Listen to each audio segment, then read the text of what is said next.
అని భయం వ్యక్తమవుతోంది. శనివారం కావడంతో గేమింగ్ జోన్కి భారీగా తరలివచ్చారు. చిన్న పిల్లలను తీసుకొని గేమింగ్ జోన్కి భారీగా తరలివచ్చారు.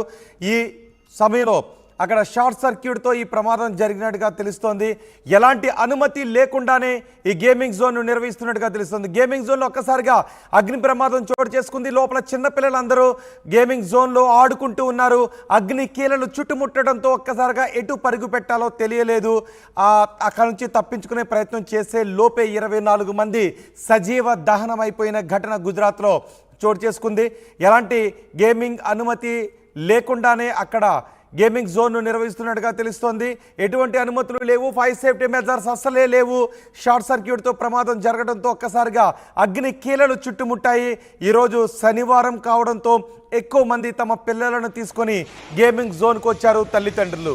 ఆ సమయంలో చిన్నపిల్లలందరూ ఆటల్లో మునిగి తేలారు. ఒక్కసారిగా అగ్ని కీలలు చుట్టుముట్టడంతో ఎటు పరుగు పెట్టాలో తెలియడం లేదు. ఒక్కసారిగా అందరూ తల దుక్కుకు పరుగు పెట్టడంతో తొక్కిస్లాట కూడా చోటు చేసుకున్నట్టుగా తెలుస్తోంది. ఆలోపే అగ్ని కీలలు ఎగిసిపడ్డాయి. మరింత ఎక్కువగా అగ్ని కీలలు విజృంభించడంతో 24 మంది అగ్ని కీలలో మాడిపోయారు, సజీవ దహనం అయిపోయారు. 12 మంది చిన్నారులు ఈ అగ్ని ప్రమాదంలో మృతి చెందినట్టుగా తెలుస్తోంది. మృతుల సంఖ్య ఇంకా పెరిగే అవకాశం ఉందనే భయం వ్యక్తమవుతోంది. ముఖ్యమంత్రి ఆదేశాలు జారీ చేశారు. తక్షణమే క్షతగాత్రులకు మెరుగైన వైద్య చికిత్స అందించడంతో పాటు ప్రమాదంపై విచారణ జరపడానికి ముఖ్యమంత్రి ఆదేశాలు జారీ చేశారు. ఎలాంటి అనుమతులు లేకుండానే ఈ గేమింగ్ జోన్ నిర్వహిస్తున్నట్టుగా తెలుస్తోంది.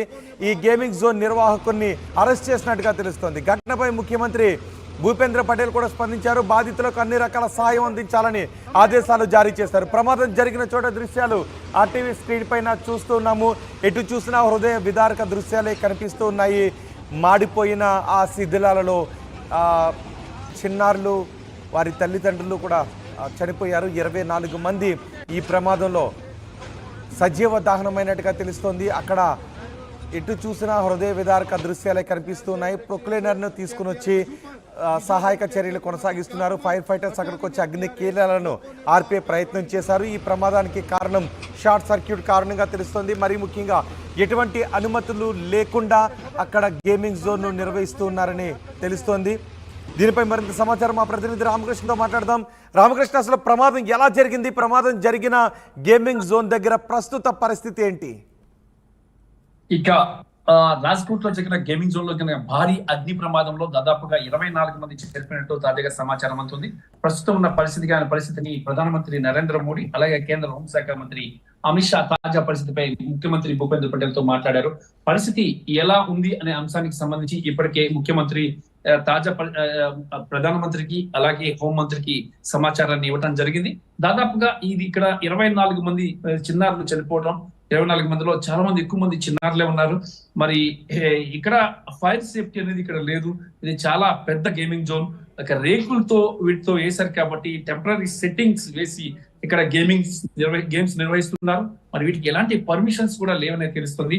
పరిస్థితి తెలియగానే ఇక పోలీస్ కమిషనర్ రాజు భార్గవ రంగంలోకి దిగి ఫైర్ టెండర్స్ ని పిలిపించి దాదాపుగా 20 ఫైర్ ఇంజన్స్ మంటలు ఆర్పే ప్రయత్నం చేస్తున్నాయి. మరి ఈ నేపథ్యంలో ఇక్కడ దర్యాప్తు స్టార్ట్ చేశారు.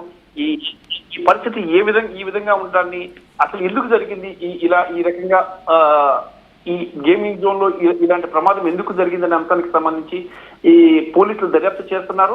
తాజా పరిస్థితిని ఎప్పటికప్పుడు అందజేయాలని ప్రధానమంత్రి ఇప్పటికే గుజరాత్ ముఖ్యమంత్రిని ఆదేశించిన నేపథ్యంలో గుజరాత్ ముఖ్యమంత్రి భూపేంద్ర పటేల్ ఎప్పటికప్పుడు సమాచారాన్ని అందజేస్తున్నారు ప్రధానమంత్రి కార్యాలయానికి.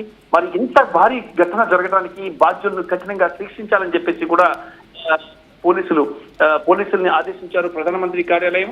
అలాగే రాష్ట్ర ముఖ్యమంత్రి భూపేంద్ర పటేల్ తాజా పరిస్థితిని సమీక్షించి ఇక యుద్ధ ప్రాతిపదికన సహాయక చర్యలు చేపట్టాలని చెప్పారు. అలాగే ఇక సమీప హాస్పిటల్స్ కి గాయపడిన చిన్నారుల మృతదేహాలు తీసుకెళ్లారు.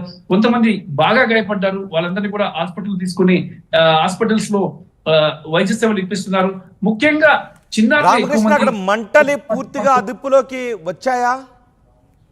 ఇక మంటలను ప్రస్తుతానికైతే మంటలు ఆర్పే ప్రయత్నం అయితే చేస్తున్నారు. ఇది బాగా పెద్ద గేమింగ్ జోన్. దాంతో పాటు ఇక్కడ అంతా కూడా అట్ట సెట్టింగ్స్ ఎక్కువ ఉన్నాయి, చెక్కలు ఎక్కువ ఉన్నాయి, టెంపరీ సెట్టింగ్స్ ఉన్నాయి కాబట్టి అంటే ఇది నార్మల్ గా ఒక సిమెంట్ తో కట్టింది అయితే కొంత ప్రమాదం తగ్గి ఉండేది. ఇది అట్ట సెట్టింగ్ తో పెట్టిన గేమింగ్ జోన్ కాబట్టి ఇక్కడ చాలా ప్రమాద స్థాయి చాలా తీవ్రంగా ఉందని చెప్పేసి కూడా తెలుస్తుంది. ఇంకా మృతుల సంఖ్య పెరిగే అవకాశం ఉందని చెప్పి తెలుస్తుంది. వందల సంఖ్యలో పిల్లలు ఈ గేమింగ్ జోన్ లో ఉన్నట్లు తాజా సమాచారం అందుతుంది. మరి ముఖ్యమంత్రి హుటాహుటిన సంఘటనా స్థలానికి చేరుకున్నారు, క్షతగాతులను పరామర్శిస్తున్నారు, మరి వాళ్ళ కుటుంబాలతో మాట్లాడుతున్నారు. ఇక రాజ్కోట్ పోలీస్ కమిషనర్ రాజు భార్గవ్ తాజా పరిస్థితి ముఖ్యమంత్రికి ప్రస్తుత పరిస్థితి అయితే మాత్రం అంతా కూడా కొంత ఉద్రిక్తగానే ఉందని చెప్పేసి తెలుస్తుంది. ఈ గేమింగ్ జోన్ లో ఆడుతున్న పిల్లల తల్లిదండ్రుల ఆర్తనాదాలతో ఆ ప్రాంతం అంతా మారుమోగిపోతుంది. హృదయ విదారకమైన ఘటన జరగడంతో ఒక్కసారిగా అందరూ కూడా నివ్వెరపోయారు. ఇంత పెద్ద గేమింగ్ జోన్ నడుస్తున్నప్పుడు ఎందుకు సేఫ్టీ తీసుకోలేదు అనే దాని మీద కూడా ఇక్కడ ప్రధానంగా చర్చ ఉంది. రోహిత్, రైట్ రామకృష్ణ, గుజరాత్లో భారీ అగ్ని ప్రమాదం జరిగింది. రాజ్కోట్లోని టీఆర్పీ గేమింగ్ జోన్లో ఫైర్ యాక్సిడెంట్ జరిగింది. ఆ సమయంలో చాలామంది పిల్లలు తల్లిదండ్రులు అక్కడ ఉన్నారు. పిల్లలను గేమింగ్ జోన్కు తీసుకొచ్చారు. శనివారం కావడంతో పిల్లలను గేమింగ్ జోన్కి ఎక్కువ మంది తల్లిదండ్రులు తీసుకొచ్చారు. ఒక్కసారిగా అగ్ని కీలలు చుట్టుముట్టడంతో తలో దిక్కుకు పరుగుపెట్టారు.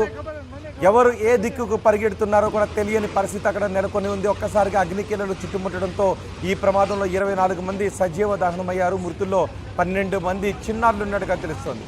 మృతుల సంఖ్య మరింత పెరిగే అవకాశం ఉంటుందని భయపడుతున్నారు. శనివారం కావడంతో గేమింగ్ జోన్కి భారీగా తరలి వచ్చారు. షార్ట్ సర్క్యూట్ కారణంగా ఈ ప్రమాదం జరిగినట్టుగా అంచనా వేస్తున్నారు. ఎటువంటి అనుమతులు లేకుండా గేమింగ్ జోన్ను నిర్వహిస్తున్నారని చెప్తున్నారు. గేమింగ్ జోన్ యజమానిని పోలీసులు అరెస్ట్ చేశారు. ఘటనపై గుజరాత్ ముఖ్యమంత్రి భూపేంద్ర పటేల్ కూడా స్పందించారు. బాధితులకు అన్ని రకాల సహాయం అందించాలని ఆదేశాలు జారీ చేశారు. ఇంకా ప్రస్తుతం సహాయక చర్యలు అక్కడ కొనసాగుతూ ఉన్నాయి.